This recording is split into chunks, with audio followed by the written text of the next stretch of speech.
name's Michelle. I'm an alcoholic, for sure. Also a great daughter, wonderful wife, sister, mom, really good friend too. Thank you so much for joining us today. Sure. Could you start off by sharing a bit about your childhood? Absolutely. I was born and raised in Painesville, Ohio. Two parents. Mother was a drug addict. My father was an alcoholic. Pretty normal childhood from what I knew. I didn't know of anything different than what I lived in and grew up in, so for me it was my normal. There wasn't a lot of alcohol in my house growing up. My father's alcoholism really didn't start until later in life. When I was in college, my mom's drug addiction started when I was about 12. She had gone back to work and she had severe migraines, really bad migraines, and she worked for a physician that could prescribe her Darvocet. So she got addicted to Darvocet very quickly. I started noticing some behavioral changes in her. I have one younger brother. He's 3.5 years younger than me. He doesn't suffer from addiction at all, but I was kind of his caretaker the majority of his life. So lots of codependency in my house. Growing up and making sure that we're taking care of everybody else. I was taking care of my mother, my brother, and so a lot of that codependency really streamed into adulthood. I had my first drink when I was 10. It was a beer, and I remember that my grandfather gave me a little sip of it, and I immediately loved it. I loved the coldness, I liked the bubbles, I liked just the way it felt going down. And probably a good indication at 10 that I was going to have a problem later on in life. But it eventually came later on in life. So I did have, I was sexually molested at ages 9, 10, and 11 by a neighbor down the street. I never told a soul until I was 52 years old. And I held that trauma for a really long time. So it was something that was definitely a demon inside for many, many years, and eventually it reared its ugly head. I grew up Roman Catholic, so very strict background, went to Catholic school. My parents were very yes ma'am, no ma'am, yes sir, no sir. Children were to be seen and not heard, so we didn't really know how to communicate growing up. It was basically their way, no way, or the highway. And so not a lot of freedom of choice, but I always had clothes on my back, I always had food on the table, I always had shelter. I'm still grateful for the things that were provided for me then, even though that emotional connection was not there. I knew my parents loved me. It was just their way of expressing it was much different than what I do with my children today. I did graduate from high school. I went to an all-girls Catholic high school. Very protective, in a nice little protected bubble. And when I graduated, I wanted to get as far away from my parents as possible. So I did go to college for 2 years out of state, and that's where I gained my freedom. I absolutely loved it. I loved not being under the rule of my parents. It was great to not have any rules. And I didn't do what I was supposed to do. I partied. I quit school because I just could not go back. There was just too much memory of that trauma that happened from the assaults that I chose that it wasn't a good place for me to be anymore. So I did what I grew up knowing to do, and that was to work hard. And I came home and I got a job, and I've always had a good work ethic. I worked ever since I was probably 12 years old. I worked with my father. I had a job when I was 15, and I knew that I could be a productive member of society and just work and pay my bills. So I continued having 2 and 3 jobs sometimes just to make ends meet, but I always made sure that I was financially taking care of myself. My drinking was kind of on the back burner. I was not a type of person that wouldn't show up to work. I would always be there. I might be hungover, but I was there. So I guess you could say functioning alcoholic. And met my husband when I was 23. We married when I was 24. And he did not drink when I married him. And I was very much, I would consider a social drinker at that point. I could still put it down, have 2 or 3, and I was able to control it. It wasn't a problem. And the fact that he didn't drink helped, because he wasn't really fueling the fire of me wanting to drink more. He wasn't drinking, so we never kept it in the house. I soon Thereafter became pregnant. I had my first child, and in '94. And 6 months later, I decided I really wanted to go back to school. I wanted to do something with my life. I graduated from X-ray tech school. I became an X-ray technologist, and 3 years after that, I had my daughter. And life was great. We were living the happy life. We had the house and the white picket fence and the 2 cats, and we were both working, and I really dedicated myself to being a great mom. And the reason I wanted to do that was because I wanted to be the mom that my mom really wasn't for me when I was growing up. So I really wanted to lead by example. So I always say I'm addicted to more of anything. And it can be good and bad things that I'm addicted more to. So I got addicted to my kids. I just wanted to be the best mom I possibly could. Again, drinking on the back burner. As my kids got older and they started to kind of move away and find their own friends, and they got into high school, my husband eventually picked up, and he ended up being my drinking buddy. So I started off with some craft beers, which were much higher in alcohol, and I realized the potency of them, and I really liked them a lot. We started going on vacation to all-inclusives that had lots of alcohol, and I really just liked that feeling of being drunk. It wasn't an everyday occurrence. It was still a weekend kind of a thing. That's what we would do. 16 years after I had my job as an X-ray tech, I lost it.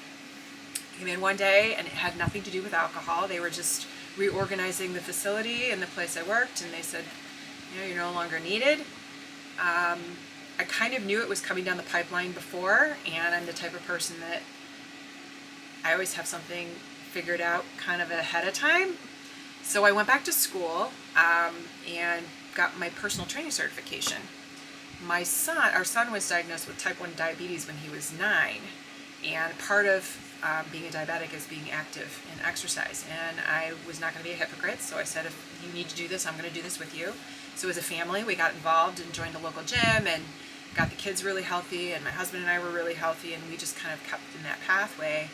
And I decided that I really, really liked it. Like, physical fitness made me feel really good. And it was really feeding, releasing those endorphins and feeding those dopamine receptors, and I loved it. So I just continued on that path, and one of my friends came up to me one day and said, you should really do this. You're a very motivating person, and you seem to really enjoy it. And so I said, all right, why not? So I did, and I got my certification, and when I lost my job, I had something to fall back on. So I opened a very small boot camp in my backyard. I wasn't sure if this was going to work. I charged $5 a class, and I grew from 15 people to 50 in 1 month. And it was just incredible. I didn't think I was that capable, but I was like, wow, this is really working. And called my dad, and I got some tips from him on how to start a business and what do I need to do. And I ended up opening a very small fitness studio, just designed for women to help build confidence and motivation and morale, and grew that, and outgrew that space. And then eventually I opened a 24/7 gym with 12,000 square feet in 2015. So that was a lot. I had huge family support. My drinking was definitely still on the back burner, although I did partake. I was able to still turn it off. The shutoff valve was still working. But as with anybody knows that's an entrepreneur and runs a business, it's a lot of work. They're long hours. And I became very addicted to work. So I was working 12, 13, 14-hour days to get this business going. And kind of boulders were being put in my way, and I was trying to move these boulders without asking for help, because as an alcoholic, I'm not going to ask for help. I'm going to do it my way. And even though people would offer suggestion, I'd be like, that's not going to work. No way. So I ended up having to move the gym in 2019. That was fall of 2019, and that's when the wheels fell off, for sure. So we moved the entire gym about 3 miles down from where I was previously located. And 2020 was going to be my year. It was going to be a great year. I was in a new location. I had about 15 people working with me as either fitness trainers or nutritionists or group class teachers. It was just wonderful. And I was on vacation with a couple and my husband and a couple friends, and COVID hit. And it was March 17th, we were coming home, and my marketing director called me and said, you're going to have to shut down. The governor's shutting everything down. And I lost my mind, because isolation is not good for me. And quarantine just amped my drinking to the ultimate level. I was drinking every single day. I was trying to train people from home on a computer. I was lost, and I just did not know where to turn, and I didn't know how to ask for help. I was drinking up to 3 bottles of wine a day. My husband was in very much denial. I knew that he knew that I had a problem, but we didn't know how to argue very effectively because we couldn't communicate, because I was never taught how to communicate growing up. So he just ignored it, didn't really say anything, and I continued on that path for the entire time. We were closed for 6 weeks. When we reopened, I had all this fear of, are people going to come back? We just moved. Am I going to be able to provide the same services I provided before we closed? There was fear, nationwide fear. Nobody knew what was going to happen. I didn't even know if I was going to be able to survive. I was grateful to a lot of the members that kept their memberships up and allowed us to continue our business.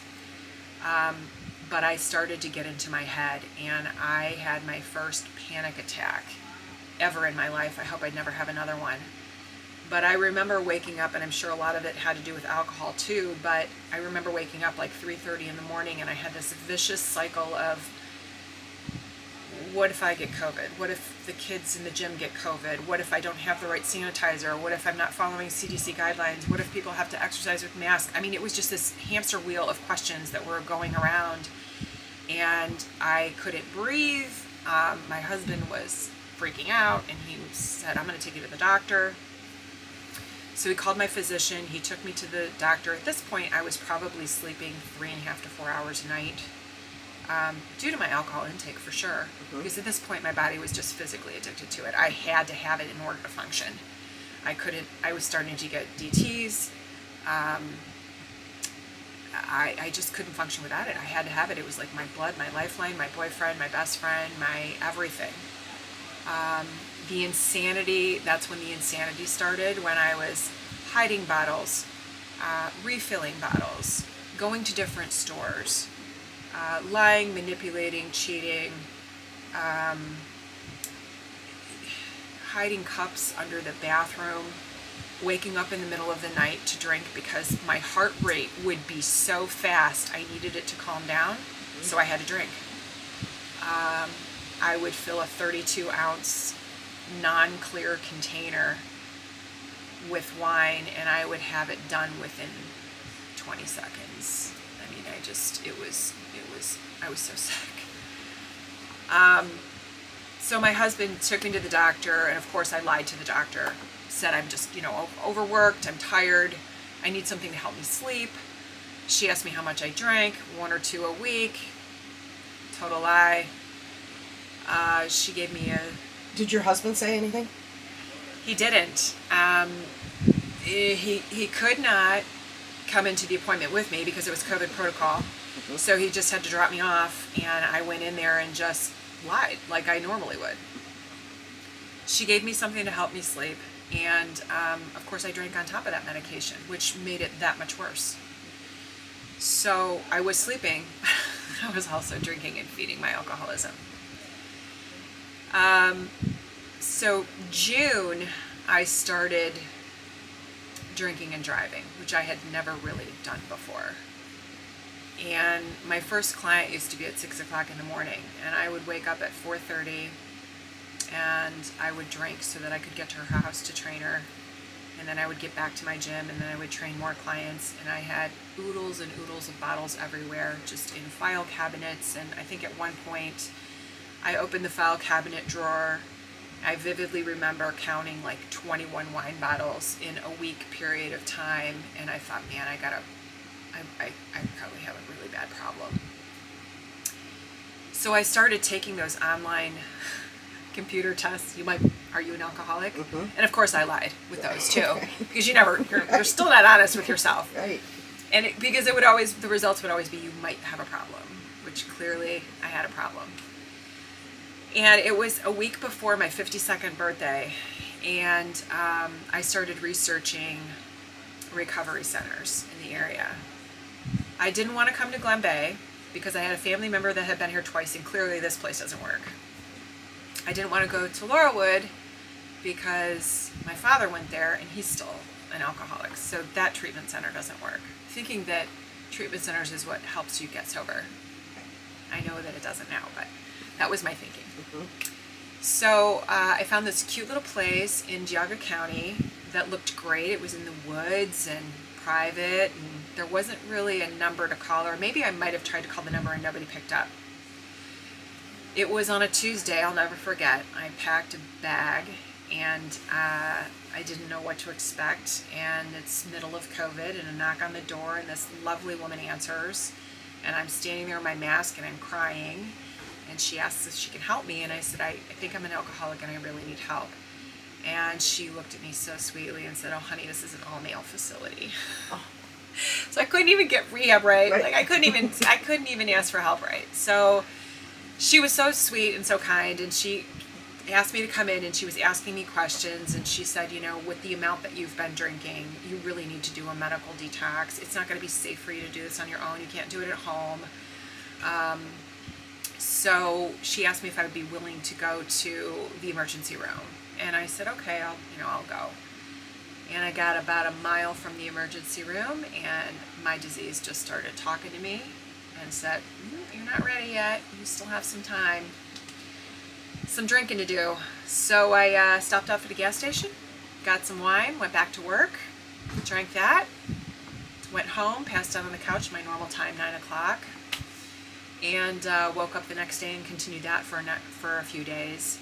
And then that particular weekend was a huge weekend for us. We were celebrating my daughter's graduation from college, we were celebrating Father's Day, and we were celebrating my 52nd birthday. And I remember waking up that morning, Sunday morning, and saying, today's the day. Today is the day you're going to ask for help. Looking in the mirror and absolutely hating the person that was staring back at me. And we did all the festivities. I came home, and I went out in the living room, and I told my husband, I need you to take me to treatment. And he was so kind and loving. And the next day we called Glen Bay, and they saved my life. They helped save my life. I was so willing and ready. I was so sick and tired of being sick and tired. I just wanted to rest. I wanted sleep. I wanted a safe place. And they gave me that. And I did what I was told. I did everything that was asked of me, and I stayed for 28 days, and I was getting better. I was finally realizing that, there is life in sobriety, and I can feel better. But there was something that I didn't address, and that was the trauma. So my biggest mistake was I stayed for the 28 days, I got out of treatment on a Saturday, I went right back to work on Monday. Huge mistake, because I didn't really realize that work was a trigger for me. I drank at work. Right. And I drank in my office a lot and kept it very private. And I was listening to the radio, and a song came on the radio, and that was all it took. And I was right across the street getting a bottle of wine and drinking it in my office. And I remember buying that bottle of wine and thinking, what are you doing? You're not doing what you're supposed to be doing. You're not calling your sponsor. You're not picking up the phone. It didn't matter. My disease was like, you can do it. You can just have one and you're going to be okay. So you'd come to Glen Bay and felt pretty well the 28 days, but then picked up again. You said it escalated very quickly. Mm-hmm. So then what happened? So my husband found out I was drinking, and he basically gave me some really difficult circumstances. He just gave me hard circumstances and consequences and said, I don't care where you go. I don't care where you live, but you're not living here. And I had one last hurrah. I went to a friend's house, packed a bag, went to a friend's house, and drank the whole day there. Smoked a little weed, which I've never been a weed smoker, pot smoker, but I did. And the next day I went to work, and I showed up, and my brother walked in the door at around 6:30 a.m. into my office, and he said, I'm here to help you.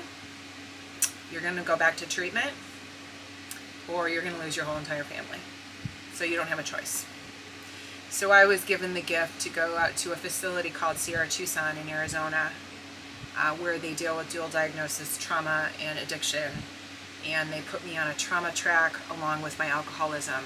And I was actually able to get the therapy that I needed. I did some intensive EMDR therapy to work through my trauma. And then I dealt with my addictive behaviors. Had some great counseling. I stayed there for 28 days, and I did what I was told. And then when I came home, my husband actually lovingly drove out to pick me up, because what they do with their patients there is they put them on a plane and send them home when you're done. And he was like, I'm not doing that, because I'm afraid you're going to relapse in the airport. So he drove the whole way out to pick me up when I was released, and we had to really work hard. That was a tough ride. It was a week's drive home, and it was really hard. It was like rediscovering ourselves again, and reestablishing trust in the relationship, which we are still doing to this day. But it was a difficult journey back home. But I did what is called got in the middle of the bed. I called my sponsor right away. I got a home group. I did exactly what she told me to do. I didn't like it all the time, but I did it.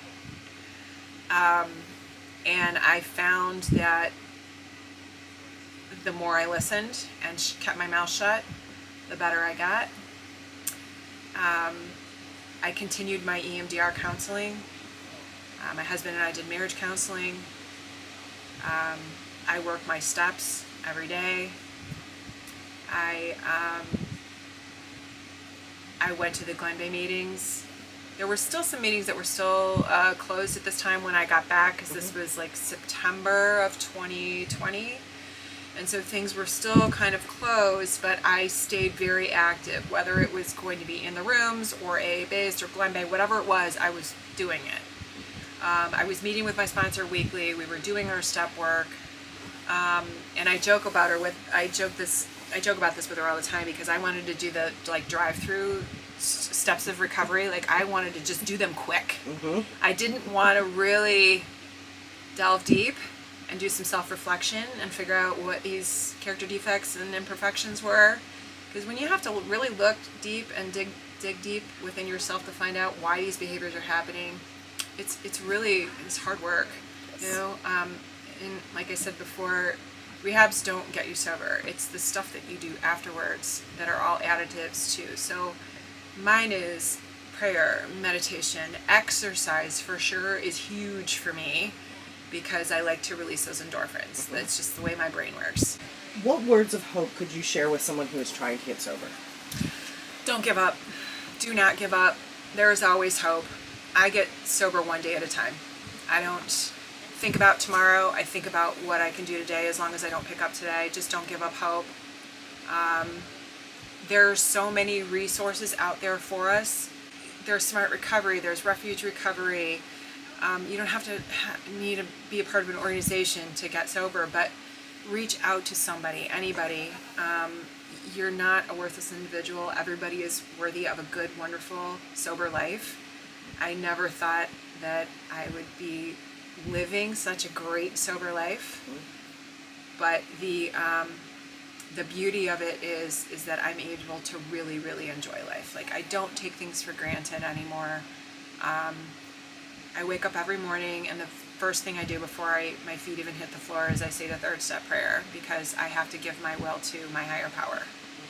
And as long as I follow along in those footsteps, I'm good. Very cool.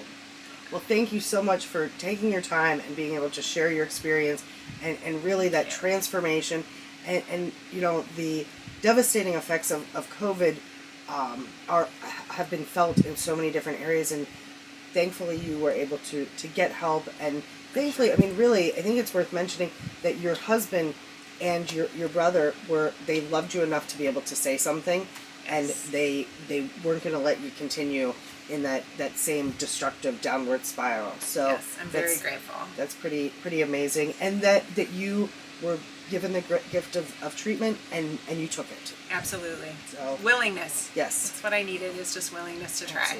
Absolutely. Well, thank you so much. Thank you so much.